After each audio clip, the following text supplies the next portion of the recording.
never heard that, but that's the origin of CAP. I'm going to look this up. I'm going to look. There's a principle Right. We have to follow. Yeah. We have to have. be true to yourself. You don't have And when I came back, the place was a mess. So I knew I was a mess. Deep in here now. Now It's deep. incredible. I love it. Me That's too. good. Yeah. That's good. And applying the recovery, I thought.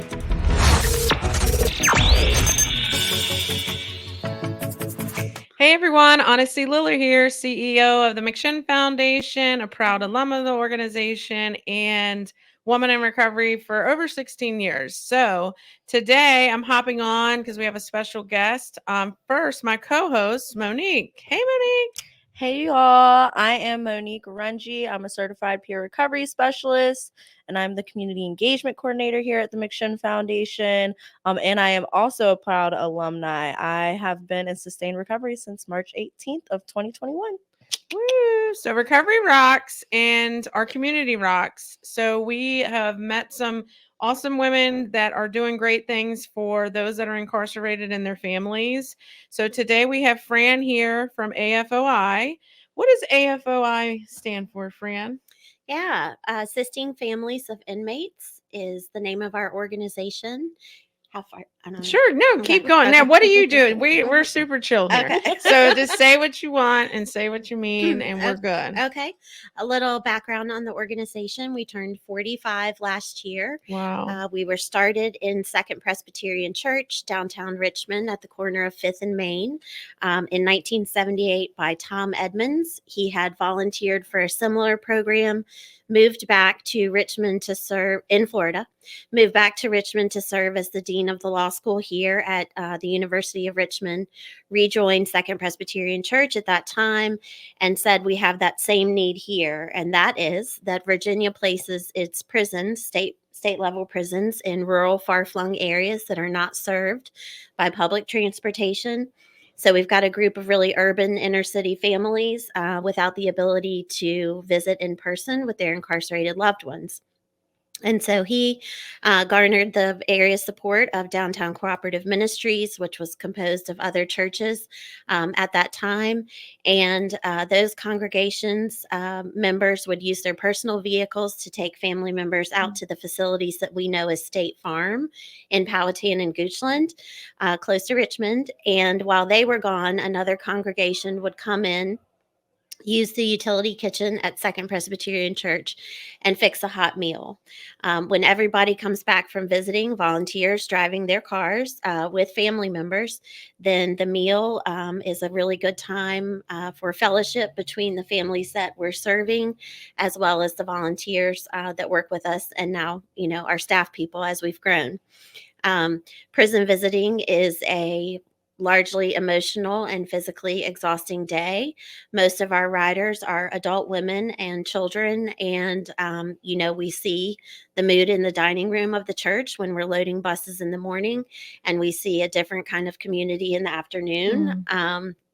That Band-Aid of separation has been ripped off again sometimes, and people are going to transition back into those feelings. And so the last thing we want them to have to do is to go home and worry about dinner.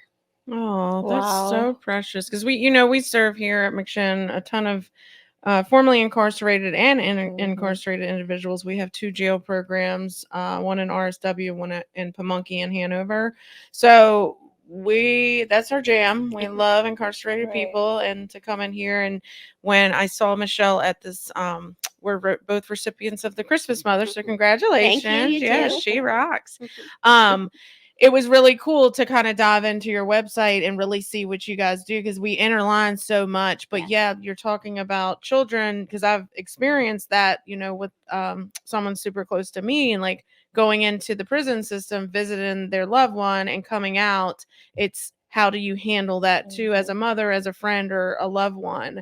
So then you provide the meals, so it's easier for them to kind of cope. Food, for me at least, food is a coping mechanism. Like, it's just easier. So, and one less thing for that mother to think about, like, now I have to cook for my children after we just went through this, experience again. And to get to meet other families and possibly, create your own community and your own connections of like, well, how do you cope with this? And maybe, build from there, so you're not going through it alone. And that's definitely a huge piece that we witness, is that these families are their own community, and they are helpful in sharing information about the facilities with each other, helpful in sharing what your dress code can be, and everyone wants their visit to be successful when we get there. And from the standpoint of AFOI is what we believe and what we know has been shown in research is that the ability to visit with someone face to face and get that hug in and really sit across from your loved one is helpful for folks while they're inside. It's helpful for facilities, and it definitely is helpful for the families and children in our community that spend many hours of their day very worried about their incarcerated loved one. Face-to-face visitation, contact visitation is the optimal way to visit. And so we want to support and get people in for visitation as much as we can. It's like like a connection, the connection Yeah. piece, and being able to give that individual that's incarcerated that hope that one day I'm going to get out and really like be with these people, not just behind a glass or over the phone or through the tablets. I know it's 2023. There's all kinds of different ways now. Tell me a little bit about, so there was a couple things that stuck out to me is the reunification house. Talk about that a little, because that looked very beautiful, everything, the way it looked, and as well what you guys do. Yeah, thank you. We have had quite a bit of growth since 1978. We moved from personal vehicles and volunteer drivers to charter contracts with James River Bus Lines, now Academy, and also Wind Transportation, Van Gogh before the pandemic. And so our adult system transportation has grown. At the same time, in around 2007, we started working with the Department of Juvenile Justice to move families from all over the state. They've got 32 court service units that serve juveniles around Virginia, and the remaining state facility for juvenile residents is here in Bon Air in Chesterfield. And so that need is somewhat different. It's to go and pick those families up in their community and get them into Bon Air for Sunday visitation. We do that one Sunday a month. We do DOC transportation one Saturday a month. In 2000, the organization started looking at the really unique needs of kids who have an incarcerated parent, and we know a lot more about that now than we did at that time. But the incarceration of a parent is identified as being an adverse childhood experience. So it is an ACE for these children, and we know that those ACEs, the more you encounter when you're young and the trauma you experience, can affect you later in life. And so we access children who are in this situation and struggling with familial incarceration in several City of Richmond elementary schools.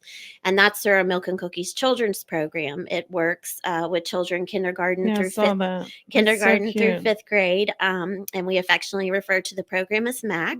And we are in once a week working with kids by their grade level in the schools, and also working with parents and caregivers at home.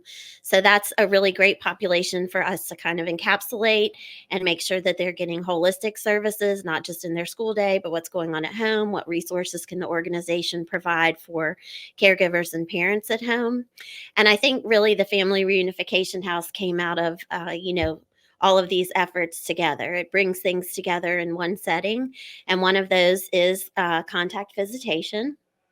And the other is the children's programming and the parenting piece, as well as easing into reentry and unification into the family. And so last year, we worked with the Virginia Department of Corrections out at the Virginia Correctional Center for Women in Goochland. And the previous warden's home had been renovated, but sitting during COVID. And we are in a very trauma-informed framework in the work that we do, and that does include our physical space and environment, even including trauma-informed design. And the organization had had some projects related to trauma-informed design before this. So we went in and physically outfit this house knowing that there would be extended visits, potentially for multiple mothers who would be close to release and her children. And so last November, we were able to open the house and the program launched with the pilot cohort of 4 mothers, 9 children between them. Mm. And every Tuesday, we met with the mothers in the house to essentially, they became the facilitators of our Milk and Cookies Children's Program for their own Wow. family and for their kids, which is really exciting for us because MAC has always been run in the city schools. Mhm. And we know that it can be other places. And in this way, it really goes through 20 weeks of first things like self-esteem and emotions identification and self-regulation, grief and loss, and then gets into inclusion principles that include community and responsibility and things like that. So it's they're valuable lessons for all of us. The mothers completing them first with us, and then the mothers facilitating that with their children during the extended visits. But those extended visits would last from about 9 to 3 on their assigned Saturday or Sunday. Parents or caregivers would bring the children from the homes, and we did have kids who are siblings but do not live together. Oh. Yeah, it was a great opportunity to really watch and witness some of the siblings even get to know each other in this situation. But all of these moms are 6 to 9 months before they're going home. And so they were allowed to cook with their kids, to garden. They ran the MAC curriculum with them, tie-dyed, did crafts. We had some holidays and birthday celebrations. And it really was a different visiting situation than when, we would go to a visiting room and sit across from a table with each other. And that's what we would have. So they had the ability to move around in the house together. We ended up getting a basketball goal and lots of outside things because we did have some teen boys that were interested in those kinds of things. And being able to see mom and what we heard from her, general her from the group, is that this obviously was a much better way to connect with the kids, that this gave her back the feeling of actual motherhood where it had been absent. Many of these moms had not seen their kids pandemic related and distance and life for over 2 years at the minimum. And so people had definitely grown and, they were excited to be able to just give them a spontaneous hug when they wanted to and do activities with them. So sweet. I know, that's so precious. So about the house, so who gets to go into the house? Like, what is that process? Does the institution pick which mothers get to go? Okay, and then do y'all take those big buses and go all across Virginia to pick up the kids in one day? Well, with the house program, it is incumbent that the parent or caregiver at home bring the child for the visit. Okay, gotcha. And so we did have some families in this first round who were not from this area, and so needed to get family commitment as far as getting the children to the house for visitation. So, we set up hotels in Goochland and whatever it took if they needed to drive the night before, to make sure that would happen. Wow, that's so cool. So how does that interact? Like, are they in a different pod or they're in general population and they can just go back in? Because they don't spend the night at the house. It's just like a certain amount of time. Right. It is 9 to 3 right now on those Saturdays and Sundays for visitation. And mothers are identified by the Department of Corrections. Primarily, they are pulled at this point from the Virginia Correctional Center for Women with the identification of their release date. We don't want a large gap on the other end. Once the programming is finished, we want her to be released and transition back successfully into the home. We had some moms that came from State Farm Work Center. which is right down the road from VCCW. So right now they need to have a level W, which is a work classification, the Okay. lowest level that you have inside. Okay, so minimum security, all of that Yes. stuff. Mhm. So I was looking on your site too, it's coming up new, the nursery. Yeah. So talk a little. Oh, We just opened our first women and children's pregnant and parenting house. So in April, so we got babies and 2 pregnant women get ready to have their babies. know. So that Wow. popped out at Oh. me. So how does that work? Well, Going to work, I guess. Yeah, and we're AFOI is really involved there, just like we are in a space with the Department of Juvenile Justice, really in a physical outfitting Mhm. space with the nursery. We won't carry forward programming, but we understand what their programming is aligned to be and do. And so we're very excited for this opportunity. But they hope to have pregnant women who have come in through classification at Fluvanna and who are eligible be able to complete her pregnancy Mhm. in the nursery and have the baby, or I had to remind them because I have multiples that there can be babies. um, keep them with them up to 24 months. And Wow. so that is so like 24/7. right. They Well, get to mom will still, the baby will live with, agreement with all parties. The baby will live in the nursery at VCCW with his or her mom. And so long as her sentence is completed within those 2 years, they will be released together. She will be released. wow. hmm and she will still do her daily activities. They want to prepare folks for, this is life. When you're a mom and you have a job, you got to Mhm. get to it, and somebody's got to care for baby. And so she will go out and do her job, or education or whatever programming she's got going on. And there will be, I think it's the Virginia Birthing Project, and another organization that will come in and help support the babies, while she's away. But then she'll come back and they sleep together, in a Wow. room that has her bed and a crib. So I know DOC is looking to the beginning of 2024 for opening, and we are simply trying to help get them there. So how does AFOI kind of get in that space where you're able to advocate and say like, hey, this is a need, we provide this service? How are you guys creating these partnerships? Yeah, I think that that's really about, in some ways, proving yourself over time and being committed to the relationship. It's a lot of relationship building. But, we've got a new director of the Department of Corrections now here in Virginia. We've had former director Harold Clark for 13 years, very much believing and wanting to improve Virginia's reentry rates, our recidivism rates, our public safety rates. And from that standpoint, really is the view that, 90 to 95% of our entire incarcerated population is going to be returning to our communities. We at AFOI believe that reentry should start at time of conviction and sentencing, and that should include family all along the way. It may be that I have 12 months. It may be that I have 5 years. It may be that I have 15 years. But how are we going to get through this together? Planning for my success once I come home, no matter which point it is. Wow. So this is men and women though. So are men part of the program too, or is it everybody just women?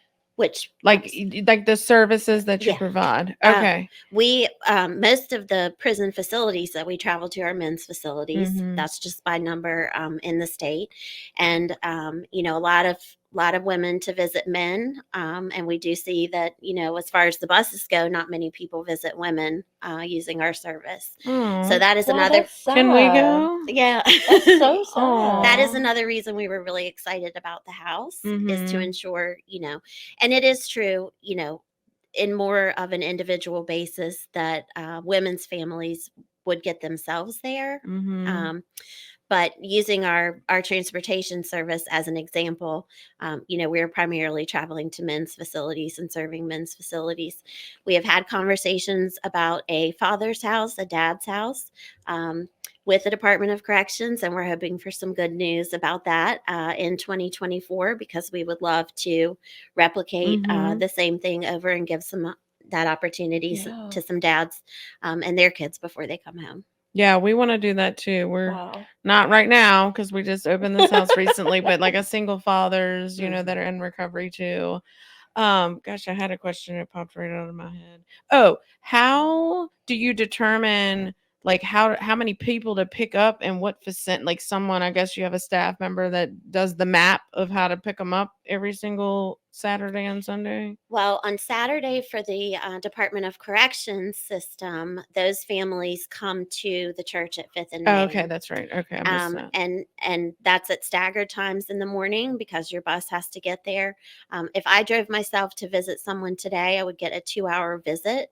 If you ride the bus with us, you get a 4-hour opportunity. wow. Because DOC knows that these are folks that generally won't be able to drive themselves back the next weekend. Our Oh, opportunity is the opportunity. And so, yeah, I think it's meaningful to say here that we get families from all over the country and all over the world. The links that I have seen families travel to get on the bus with us, Wow. because we are that last leg, is something that is so impactful. In fact, in November, we had a woman who flew over from New Zealand and, Wow. then had to do this whole process with us to get registered and ride and approved and all the things. So it really is of a large magnitude where families will come from to ride the bus to the adult facilities with us. That does leave from Richmond. Pre-pandemic, we were leaving from both Richmond and Norfolk. Mm. And so as we assess, they've just reopened contact visitation this past March, Oh, wow, essentially really? for us to be able to come back in. That's a long time Yeah, without it was hard to hugs. eradicate, yes, Yeah. COVID, and other things in the facilities that we struggle with. So, we are excited about hopefully continued re-expansion of that program. For DJJ transportation to Bon Air, and we do serve several juvenile detention centers kind of on demand if they come forward from the court service units. But in those situations, it is the court service unit parole officer for the juvenile who is identifying that the family wants to use the transportation program. Mhm. And so the stop is in their community, Roanoke CSU, for example, Lynchburg. And DJJ has a probation and parole officer there on the Sunday morning. The family gets on the vehicle. We get them into Bon Air and back at the end of Oh, the wow. day. Oh, Mhm. wow. I love the financial barrier that you guys are trying to address. Just because, we hate to think about it like that, but money does rule the world. And not to say that money is always the goal, but it's like you have a better, higher quality of life.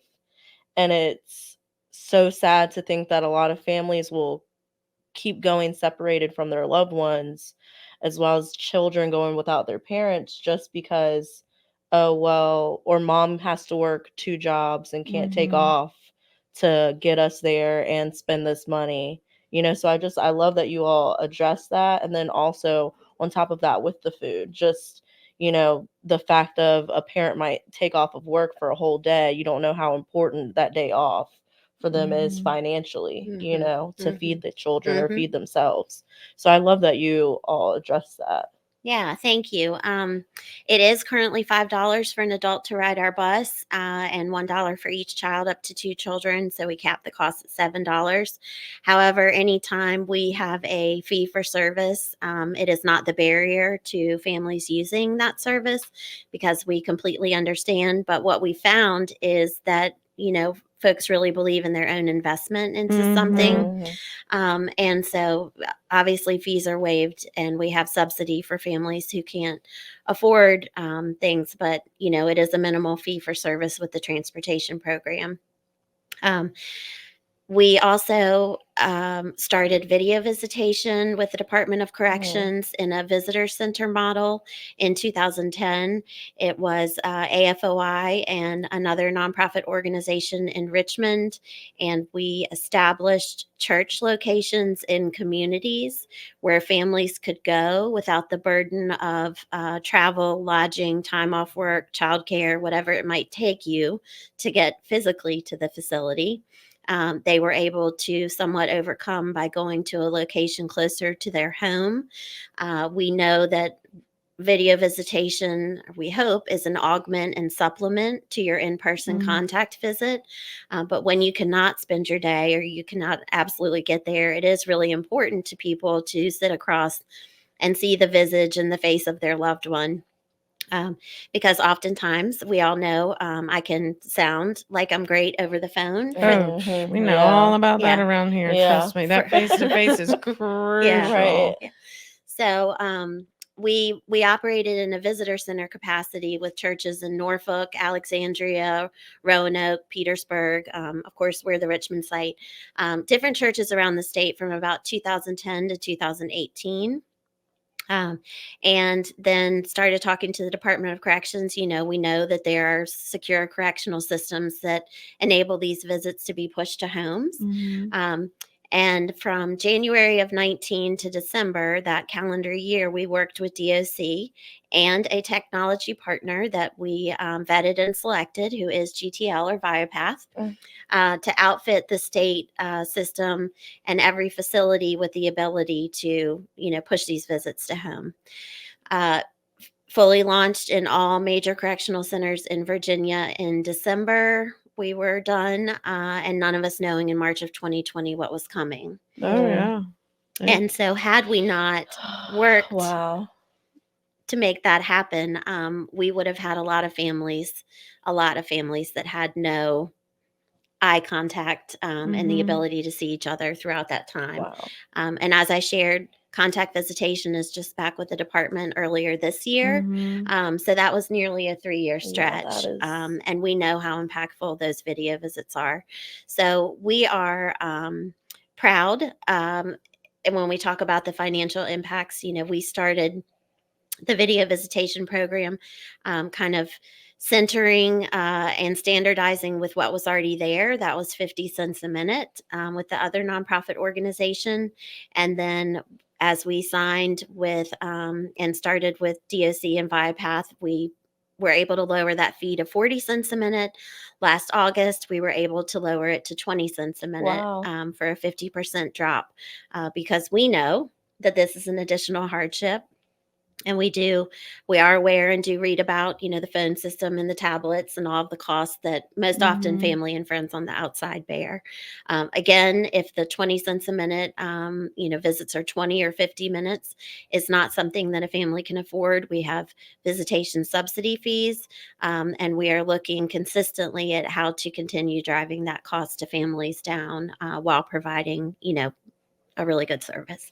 Wow. How does the human that's incarcerated know about your services? Does DOC continually, or is it just word of mouth?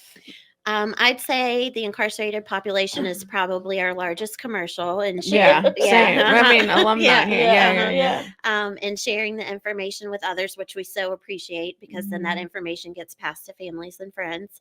DOC and DJJ are wonderful about working with us as partners.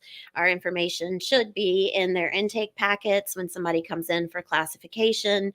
We have flyers and posters that should be posted in housing units and places like that for folks to see and pass that information on. And we do get opportunities to go and speak to populations sometimes to make them aware. Awesome. I'm assuming y'all probably have a waiting list. Do y'all have a waiting list for the moms program?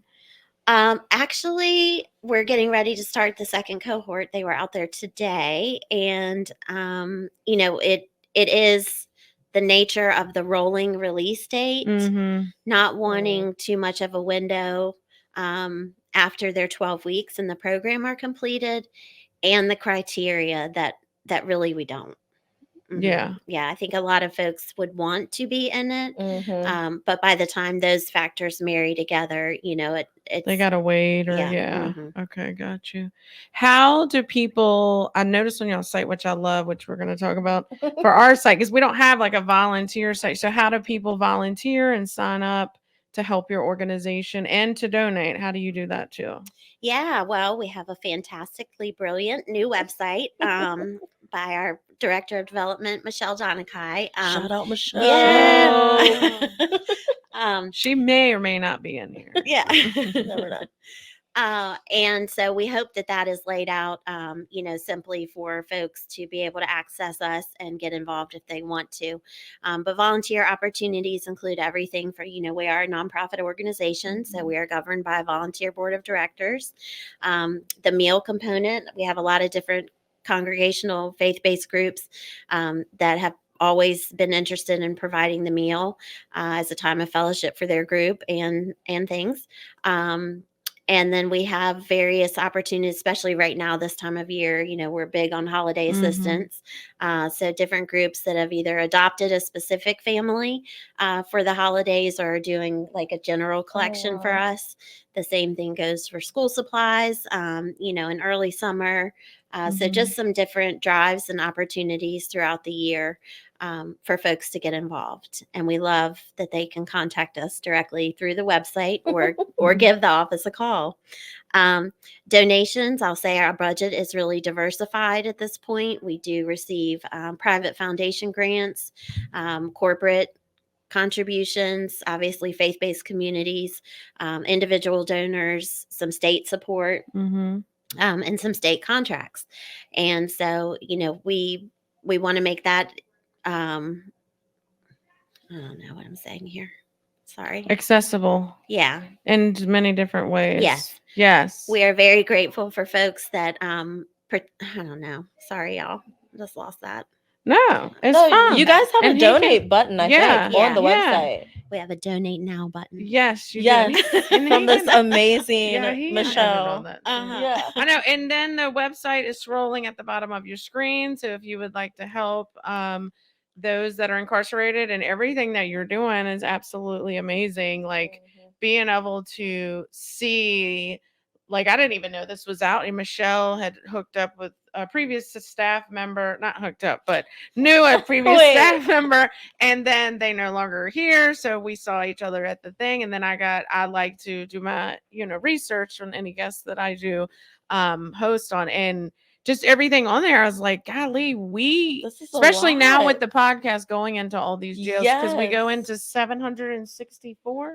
It was 730. divine 730 jails across the United States, though. But like that word of mouth, and hopefully other institutions will start doing stuff like this, so it can maybe be a national branch for you guys too, because it's like the humans that we serve directly from incarceration, it's tough. Like, and then even us, I was never incarcerated, but I was addicted to drugs for many, many years. And like building that relationship back with my daughter was really hard when I moved out, because I came to McShin and lived here, and they helped save my life. So she was 5 years old, and it was really, really, really hard to be a mom, because it was my first time drug free and alcohol free after womb to 5 years old. So I didn't know what I was doing, let alone having charges or whatever these women and men face when they come out. They have, what is it, restitution and all the Everything, fines, yes. and you got to pay to be in prison. So like they get all of this stuff too. So it's like you're stacked. And now with inflation and everything here in our world, it's just more and more. So these services that you provide is just freaking amazing to me. Thank you. Very amazing, because it's impactful not just for those incarcerated, but also the children of the next generation. Because how many of our participants, their parents have been incarcerated, and their parents, like years and generations of incarceration. And it's like, what our hope is to stop that, while they're in our housing, and teach them to, learn how to love themselves, and that they can receive love. So that's what you're doing. Like, I like what you said. As soon as they get incarcerated and come up into that place, it's like, let's start reentry now. I've talked to a ton of people that work in facilities, and we've been involved with them for years. I've never heard someone say that, like, most powerful statement, like, duh, like, start doing it when they get in there. Don't get too used to it. 2 weeks before you leave. Okay, here's your life back. Or how to, not even just here, because sometimes they can't get their children back immediately or whatever. So you guys provide not only a bridge, but a comfort zone for the mom and the father to be able to, like, understand what is going to happen when they get home, and it's being a safer environment for those children. And it's good for everyone, all parties involved, right? Like I feel like social movement always has like some haters. You know, people are gonna have haters. McShin has Yeah. got haters. Haters gonna I'm hate. sure it's like, how could you have haters? You say, I'm just helping incarcerated families.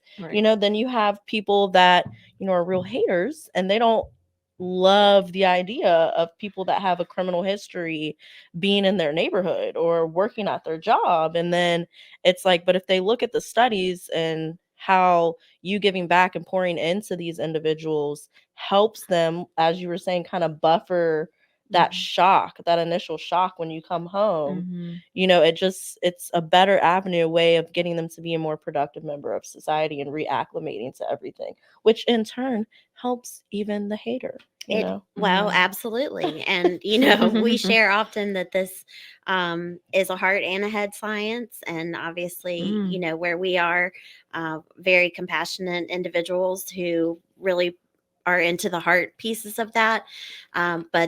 But the head science can tell us that even if you're just a fiscally driven individual, that lowering our recidivism rates and improving our public safety rates, interrupting the school to prison pipeline, which we hope to be doing with the MAC program, things like that, interventions and efforts like that can only benefit Right. the community at large. Because the fact is, folks are coming home.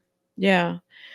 Yeah. And that's it. I mean, unless they have a charge that they're never coming home again, but it sounds like you're working with the people that are coming back to our society. So why not set them up for a Right. beautiful experience? It's going to be a bumpy road like everyone, but the reality of it is you guys have this safe, softer way because you're teaching them so many skills while they're incarcerated. Right. I mean, I love it. I think it's amazing. I mean, I'm going to be telling people about you guys Ditto. constantly. Sarah Dave's already popped in my head for the prison. So I'm going to hook her up with you guys to see if there's something that she can do for you too and be a volunteer. She's awesome. But you can look down at the screen. Well, there's some of our sponsors, but there we go. So if you look at our screen, thank you to our sponsors too. But and go on their website and donate today. It's the holiday, so make a double donation Right. to help those that are incarcerated. And also remember those children and family members that are out here trying to provide for the family, you know, that also in turn helps them while that individual is incarcerated. So I want to thank you. Thank I'm y'all so so glad much. that me and Thank Michelle ran into each other and you. made this happen. You guys are welcome to come back anytime, and Thank I you. hope for a bright future for your organization. In any way that we can help, just Yes. let us know. Well, thank you. And I do want to highlight the opportunity if folks can't give right now to attend our annual event, which will be March 23rd of 2024 at the John Marshall Ballrooms here in Richmond. I So saw that, the Awesome. gala. we I hope to know. see you there. Oh, See if we're Mhm. to check it out. I Yeah, know. I'll look at my calendar. I love reasons to get dressed up. Yeah. You know, for good cause too. Yeah. Like, yeah. It's Well, perfect. good. Well, check out the gala on their website. Check out their website. And thank you for a great conversation. Thank you for all you do for Thank all you. these You people too. and You're the amazing. children. Thank you. Thank you. Bye. Happy Bye. holidays.